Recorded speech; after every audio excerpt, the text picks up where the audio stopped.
आइए दोस्तों देखते हैं पादप जगत के जीवों के बारे में।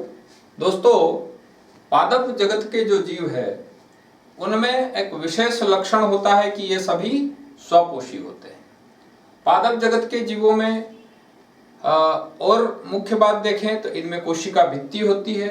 इनमें प्रकाश संश्लेषण के लिए जो आवश्यक अंग है क्लोरोप्लास्ट वह उपस्थित होता है।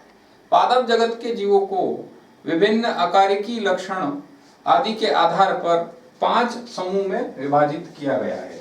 वो इस प्रकार है। पादप जगत यानी कि प्लांट किंगडम के जीव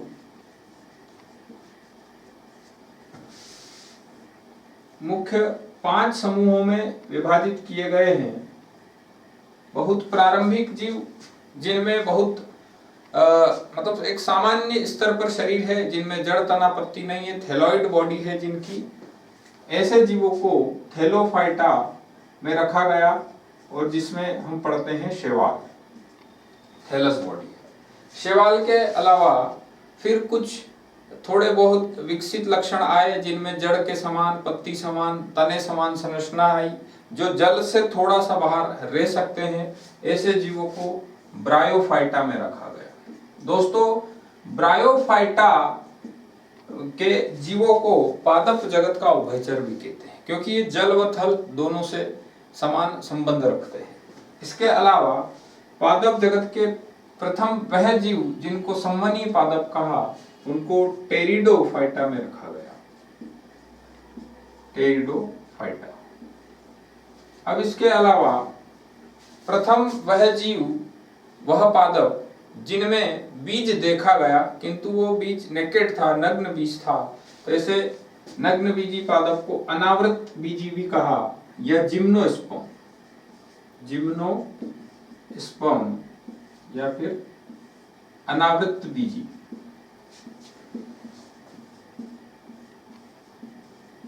इनको अनावृत बीजी पादप भी कहा गया। और ऐसे पादप जिनमें बीज उपस्थित था और वो कवर्ड था, ढका हुआ था, तो आवर्त बीजी या एंजियोस्पर्म कहा। एंजियोस्पर्म। दोस्तों, एंजियोस्पर्म पादप के उदाहरण अगर सोचे तो आपको जितने भी बड़े पेड़ पौधे दिखते हैं लगभग वे सभी एंजियोस्पर्म हैं। जैसे कि नीम, आम, बरगद, पीपल, ये सभी जो बड़े पौधे हैं ये सब एंजियोस्पर्म। तो क्या बड़े ही एंजियोस्पर्म होते हैं? नहीं, छोटे पौधे जो होते हैं वो भी, जैसे कि फसल होती है जितनी हम देखें मक्का, गेहूं, चावल और सोयाबीन, चना, ये सभी भी एंजियोस्पर्म पादप है। आइए दोस्तों, और पादप के बारे में क्या महत्वपूर्ण रोचक लक्षण है उनको एक एक करके हम समझते हैं। यहाँ पर शैवाल, ब्रायोफाइटा, टेरिडोफाइटा, जिम्नो और एंजियो, इनमें हम एक एक इनके कुछ मुख्य लक्षण अगर देखें तो इनमें जड़, तना, पत्ती, पुष्प, बीज आदि सभी संरचनाएं अनुपस्थित होती है। जड़, तना, पत्ती, पुष्प, ये सब संरचनाएं अनुपस्थित है।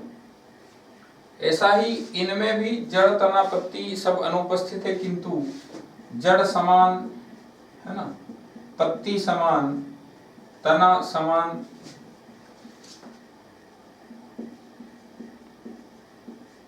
ये संरचनाएं उपस्थित होती है।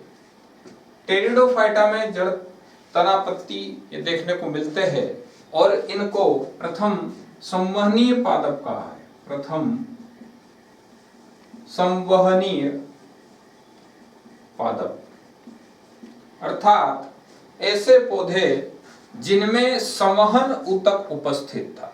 संवहन ऊतक यानी कि जाइलम और फ्लोएम।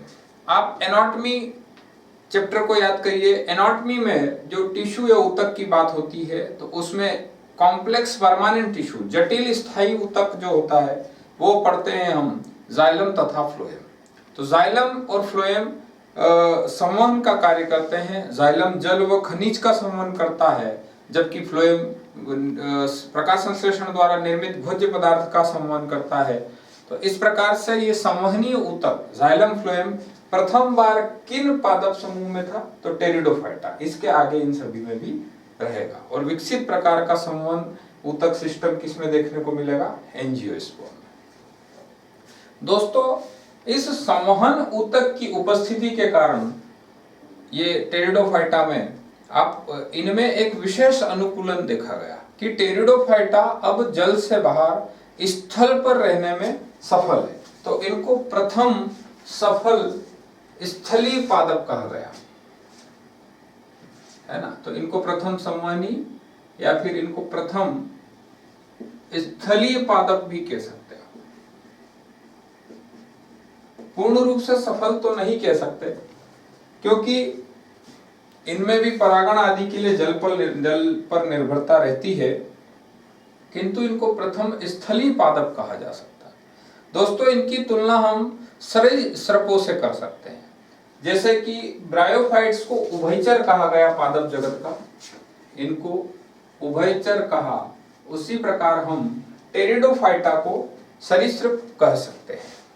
मित्रों, और अगर आगे बात करें जिम्नोस्पर्म की, तो इनमें जिम्नोस्पर्म में बीज उपस्थित होते हैं, किंतु वह आवृत नहीं रहते, ढके हुए नहीं होते। और जिम्नोस्पर्म पादप के कुछ सामान्य उदाहरण जैसे आपने देखे होंगे साइकस, पाइनस आदि।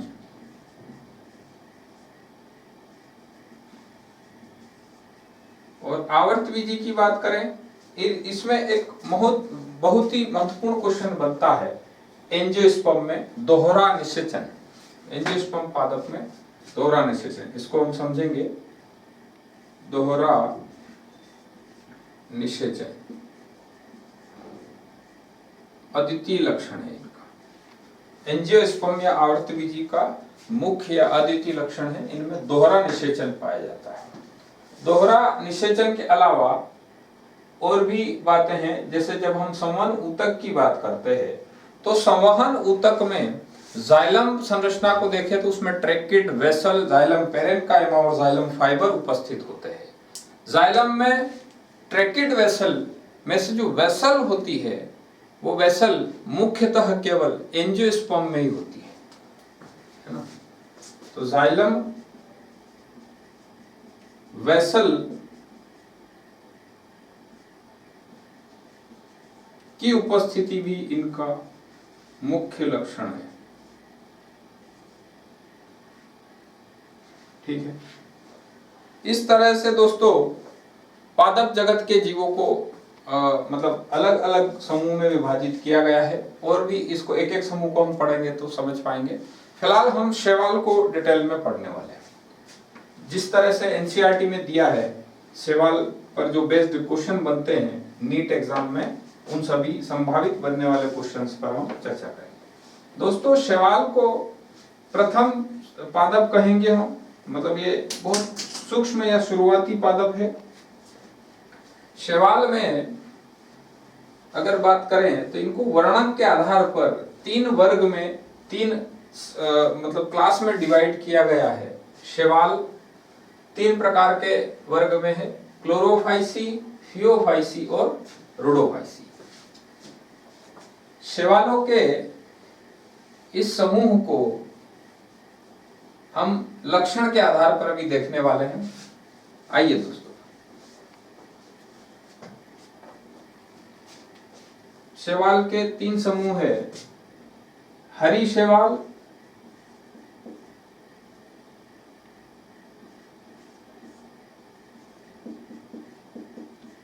जिसको हम क्लोरोफाइसी या मतलब क्लोरोफिल ए, बी आदि इन वर्णक के कारण क्लोरोफाइसी क्लास में रखेंगे। हरी शैवाल क्लोरोफाइसी में आएगी। ठीक है, क्लोरोफाइसी।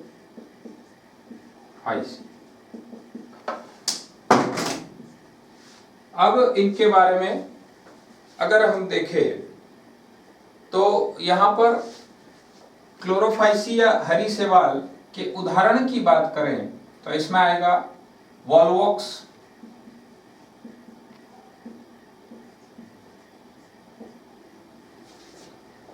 इसके अलावा इसमें आएगा यूलोथ्रिक्स,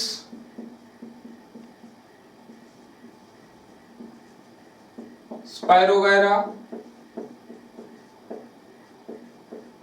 एवं कारा। ये सब हरी शैवाल के उदाहरण जो कि एनसीईआरटी में दिए गए हैं।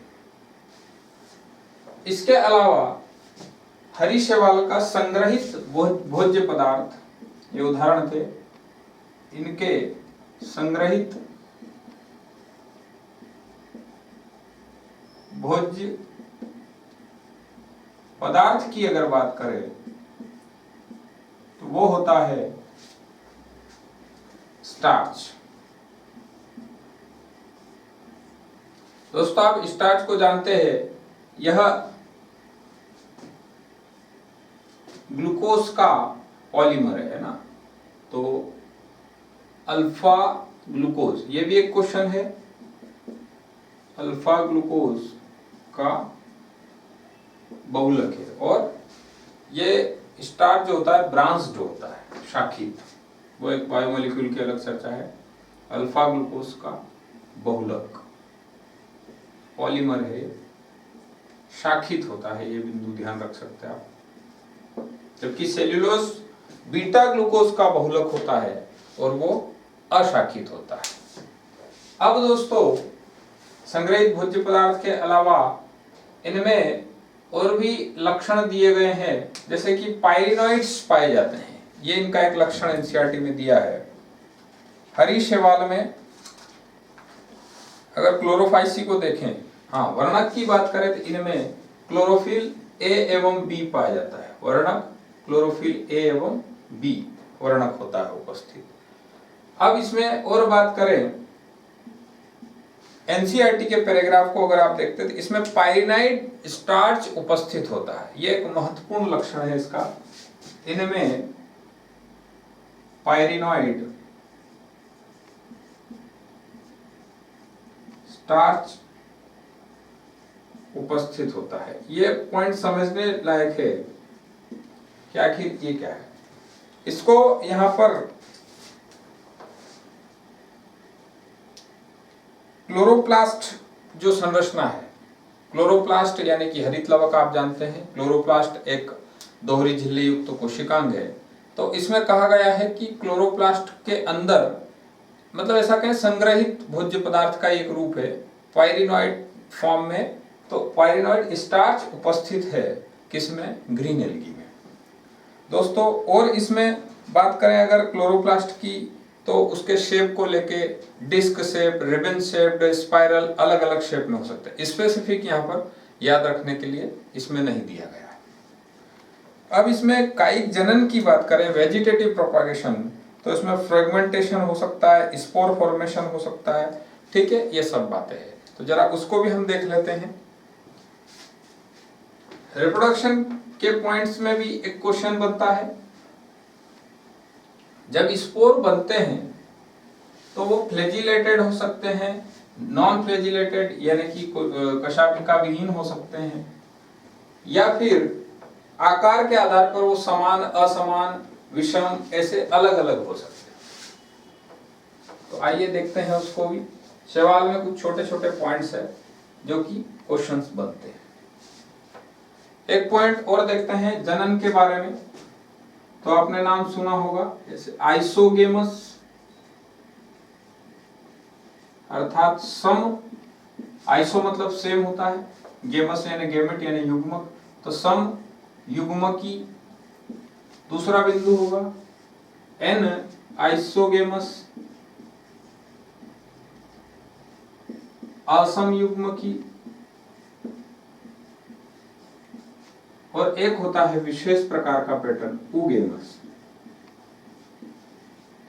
यानी कि विषम युग्मकी कह सकते हैं।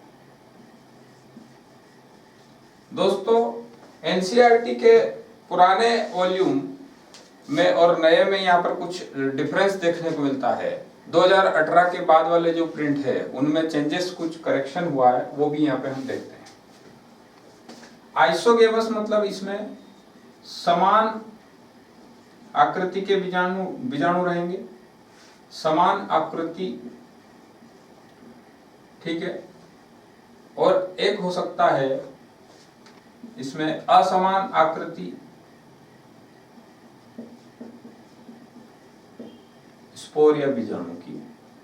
और इसमें तो और विशेष पैटर्न होता है, नर युग्मक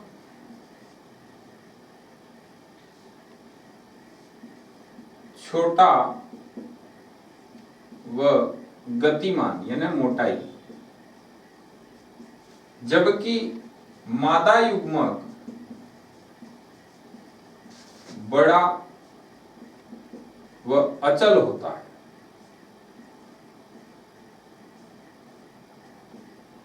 ठीक है। अब इनकी बात करें समान आकृति आइसोगेमस की, तो इसमें फ्लैजिला युक्त यानी कि मोटाइल और एक फ्लैजिला विहीन यानी कि नॉन मोटाइल। फ्लैजिला उपस्थित,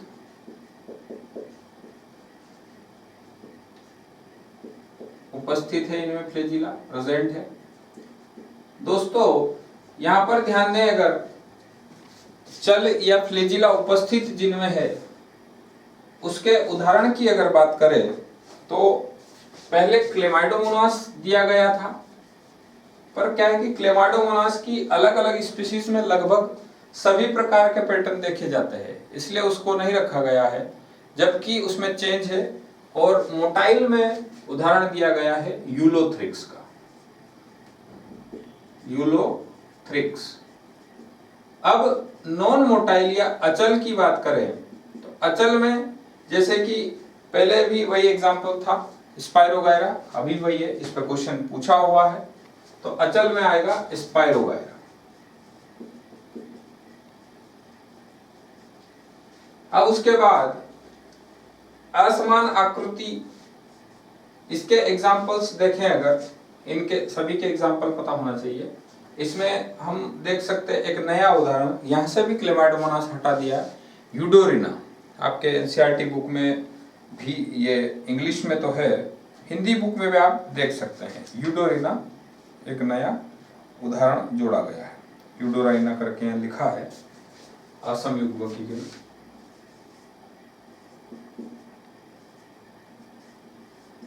ठीक है, पहले यहाँ पर क्लेमाइडोमोनास दिया गया था। अब ये विषम युग्मकी का जो उदाहरण है वो उदाहरण आएगा वॉल्वॉक्स तथा इसमें एक और ले सकते हैं, एक भूरी शैवाल है जिसका नाम है फ्यूकस। फ्यूकस भी इसमें आ सकता है। तो दोस्तों स्पोर बनने के पैटर्न, उसमें मतलब उसकी स्पोर की आकृति, स्पोर छोटे बड़े हैं, चलित है, अचलित है, उस आधार पर अलग अलग समूह बनाए हैं।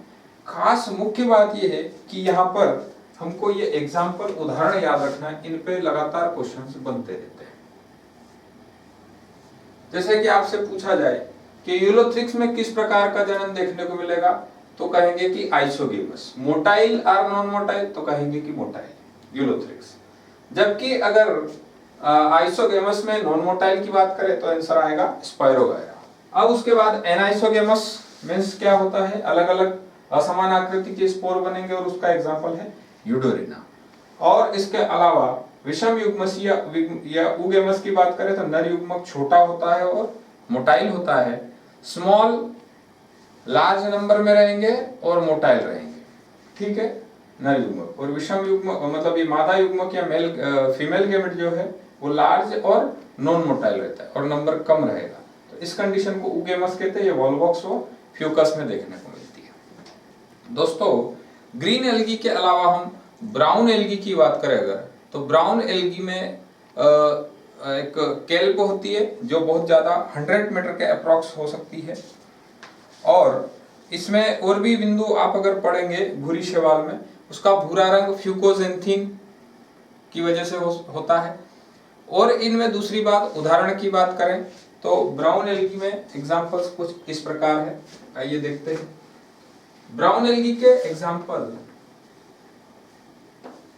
लेमिनेरिया, जैसे आप डायग्राम की बात करें एनसीईआरटी में तो एक पहला दिया है लेमिनेरिया, सेकंड फ्यूकस दिया है और थर्ड वाला डायग्राम डिक्टियोटा का दिया है। तो भूरी शैवाल या ब्राउन एल्गी की बात करते हैं।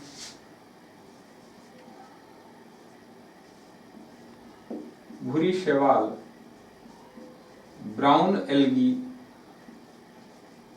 जिनको हम फियोफाइसी में रख रहे हैं, फियोफाइसी में रख रहे हैं भूरी शैवाल या ब्राउन एल्गी। दोस्तों इसमें वर्णक की बात आएगी तो ग्रीन एल्गी में क्लोरोफिल ए बी था, यहां पर क्लोरोफिल ए सी है। एक टेबल दी गई है एनसीईआरटी में, उसके द्वारा आपको बहुत सहायता मिलेगी। वर्णक क्लोरोफिल ए सी है। संग्रहित भोज्य पदार्थ इनमें लेमिनेरिन तथा मैनिटॉल है एवं मैनिटॉल, लेमिनेरिन एवं मैनिटॉल है। और अगर बात करें तो ब्राउन एल्गी के एग्जांपल्स में फ्यूकस, जब डायग्राम के अकॉर्डिंग चले तो पहले दिया है लेमिनेरिया, इससे याद रह जाएगा।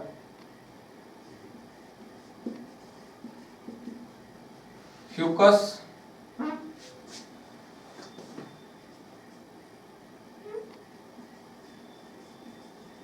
डिक्टियोटा,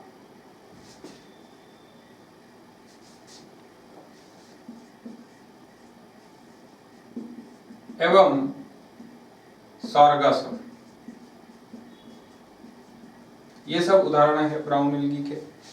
ब्राउन एल्गी के अलावा इसमें ब्राउन एल्गी में और पॉइंट की बात करें, इनसे एक पदार्थ मिलता है जिसको हम कहते हैं एल्जी।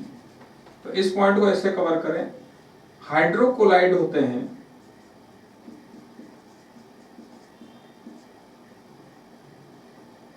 हाइड्रोकोलाइड। दोस्तों ये हाइड्रोकोलाइड जल संग्राही प्रकृति के होते हैं और ये एल्गियों से मिलने वाले मुख्य उत्पाद है। एल्गियों से प्राप्त होने वाले पदार्थ है ये, और इसमें नाम आता है जैसे कि केरागिन, एक नाम आता है एल्जीन। तो दोस्तों केरागिन जो होता है, यह केरागिन रेड एल्गी या लाल शैवाल से प्राप्त होता है, जबकि एल्जीन भूरी शैवाल से प्राप्त होता है। और भी दूसरे उदाहरण होते हैं, और भी पॉइंट्स है एल्गी के जनरल इंट्रोडक्शन में, और भी बातें दी गई है, आप देख सकते हैं। जैसे कि मैं अगर आपको बताऊं, एल्गी का जो शुरुआती पैराग्राफ दिया है वहां पर लाइकेन का जिक्र है। तो लाइकेन आप अच्छी तरह से समझते हैं कि शैवाल का फंगस के साथ या कवक के साथ सहजीवी संबंध है, जिसको लाइकेन कहेंगे। और स्लॉथ बियर मतलब एनिमल है, जंतु, तो उसके साथ भी सहजीवी रूप से शैवाल रह सकती है। शैवालों के बारे में और महत्वपूर्ण बिंदु है, शैवाल भोज्य पदार्थ के रूप में भी उपयोग हो सकती है। इसमें कह रहे हैं कि लगभग 70% ऐसी प्रजातियां हैं शैवाल की जिनको जो कि खाने योग्य या भोजन के रूप में उपयोग करती है, जैसे कि पोरफायरा, लेमिनेरिया और सार्गासम। दोस्तों पल्स एक टॉफी चॉकलेट होती है, तो उसको खा सकते हैं पल्स, ठीक है, खाने योग्य ट्रिक है। तो खाने योग्य है पल्स, खाने योग्य क्या है ये, शैवाल। ये भी एक पॉइंट है, इंपॉर्टेंट है। तो पल्स का पूरा नाम क्या है, यहाँ पर आपके एनसीईआरटी में जो बताए हैं, पोरफायरा, लेमिनेरिया और सार्गासम। तो पोरफायरा, लेमिनेरिया, सार्गासम, पल्स खाने योग्य शैवाल है।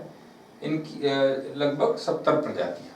दोस्तों आइसक्रीम वगैरह बनते हैं, उनमें एल्गी का यूज होता है।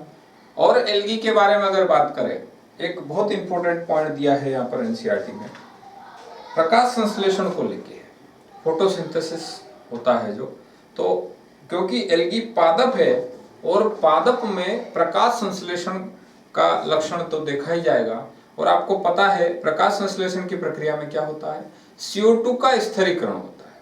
तो ये इंपॉर्टेंट पॉइंट रहेगा, सुनिएगा कि इसमें लिखा है पृथ्वी पर प्रकाश संश्लेषण के दौरान कुल स्थिरीकृत कार्बन डाइऑक्साइड का लगभग 50% यानी कि आधा से अधिक भाग जो है, आधा भाग शैवाल स्थिर करते हैं, है ना। तो शैवालों द्वारा प्रकाश संश्लेषण के प्रक्रिया द्वारा लगभग आधा भाग CO2 का स्थिरीकृत किया जाता है।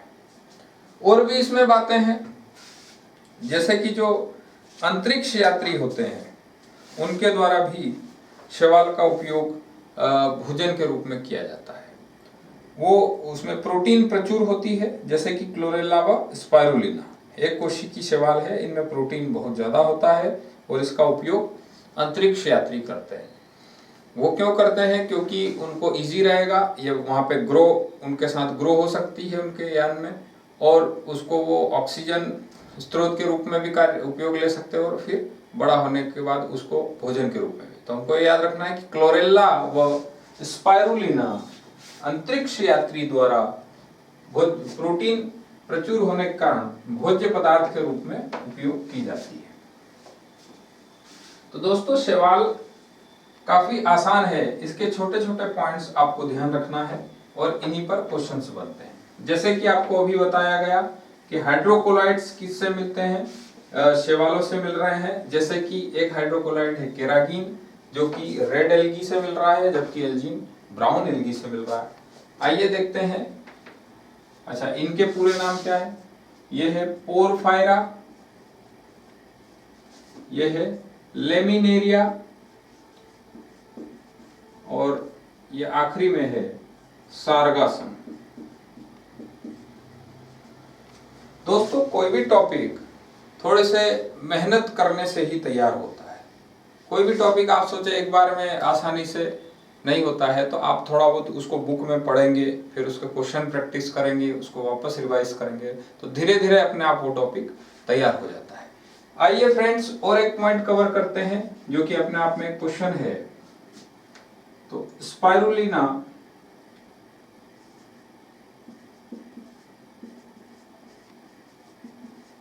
व क्लोरेला प्रोटीन प्रचुर होते हैं,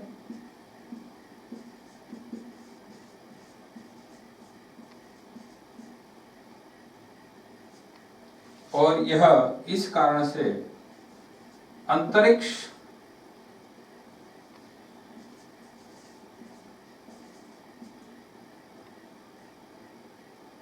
यात्रियों द्वारा भोज्य पदार्थ के रूप में उपयोग किया जाता है।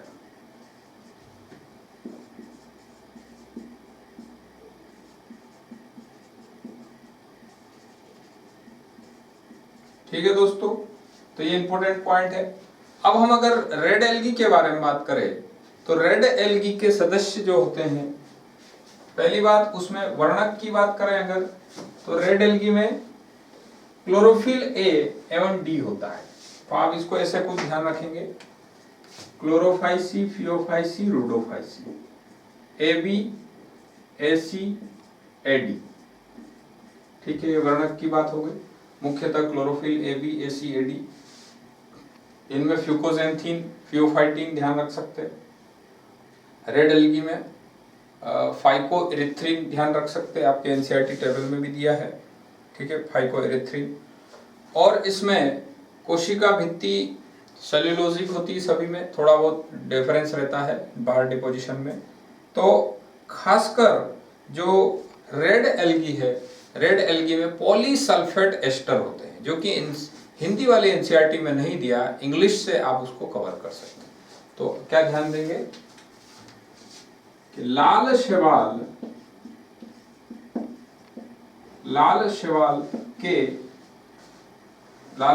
की कोशिका भित्ति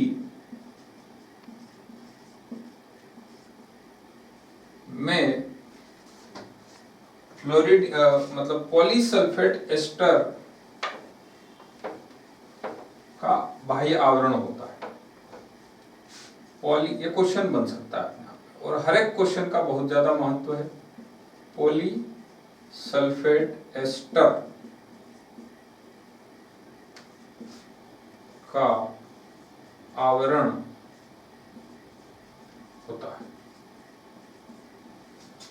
दोस्तों और भी ऐसे बहुत सारे महत्वपूर्ण पॉइंट है जिनको आप कवर कर सकते हैं और रिवीजन के द्वारा इसको बार बार प्रैक्टिस करके टॉपिक को अच्छा कर सकते हैं। ओके, थैंक यू, पढ़ते रहिए।